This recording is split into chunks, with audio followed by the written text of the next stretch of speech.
So, good afternoon guys, GTA Cars. Dito tayo sa office, dito sa ating showroom. Meron tayong unit, sa atin po ito, galing GTA Cars. So, for releasing po natin ito. Ituturo ko kayo dun sa ano nga ba yung mga SOP nga na ginagawa natin. So, ito is for releasing natin, na-reserve po to nila ma'am and nila sir, few weeks ago. So, papakita ko sa inyo. Ayan, nakabaklas na yung sa engine bay niya. So, ito yung ating mga parts, everything. So, palit tayo ng spark plugs, iridium, brand new po yan. Palit tayo ng timing belt, tensioner, Ford specs. Ito yung timing belt, tensioner, water pump, isang set po lagi yan. Ito yung ating timing belt. So, Ford specs po yan.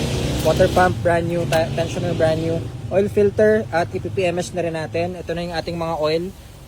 Motorcraft Ford brand din. Reservoir tank, palit din tayo niyan. Cooling system, ECT housing, palit din tayo niyan. May leak. So, brand new lahat. Ford specs, everything. Reservoir tank, Ford specs. Nakabakas yung ating oil pan at papalitan na natin. Radiator, yan yung double layered natin. Magpapalit din tayo niyan. So, lahat yan, kita nyo. Palit tayo guys. So, transmission ang next natin dito. So, dito muna tayo sa engine. Tapos, ABS, papalitan din natin yan. Yan, nakabaklas na. So, yan o.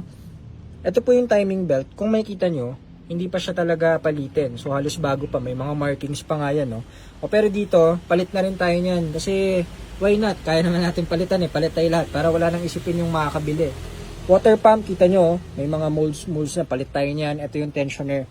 So, yan yung ginagawa dito sa ating shop, dito sa ating mga units. So, nakikita nyo kapag nagpapa-PMS kayo, nagpapa-maintenance, yung mga hindi galing dito, yan yung mga kadalasang ginagawa natin, di ba?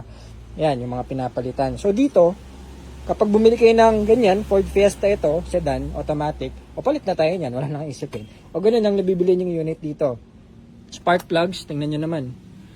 Nogsu na. Kasi syempre, may mga wear and tear yan guys. O, palit tayo niyan, brand new. Iridium ang ating pinapalit na Ford brand. PMS lahat. Battery, order pa lang tayo. So, kasama yan. Yun yung mga, lahat dito guys, yun yung kasama sa binibili nyo. Bonus na lang yung mga detailing. O, makikita nyo naman, no? Before and after natin. Ito yung before, tandaan nyo maigi. Dumi nyo, no? Before and after, paint pa natin to tsaka detailing. So, dito muna tayo nag-focus sa engine para maayos ang unit nila sir and nila ma'am. So, ayun. Simulan na natin to. At medyo marami tayong gagawin. Pa-timing natin, timing set, PMS, everything, cooling system. So, papalitan na natin yan. Yan, yung mga radiator, kompleto yan. So, yun muna. Yan. So, update na rin po sa inyong unit. At yan na yung sisimulan natin. Siyempre, lahat po yan, documented. Kapag napalitan na natin yung mga drive belt, lahat ng mga parts, makikita nyo na po yung brand new na. O, video, ulit natin yon. Tapos, isasend ulit natin dun sa ating client. Ganun lang. Para lahat transparent at all goods. Ito pala, magpapalit na rin pala tayo nito. Drive belt. Yan. So, ayan pala, drive belt tsaka timing belt, magkaiba po yan ha. Drive belt or parang fan belt tawag ng iba. Ito is timing belt. Nasa loob ng engine. So, yun muna. On next update, abangan nyo po dito sa Ford Fiesta. Thank you. Good afternoon, GTA Cars.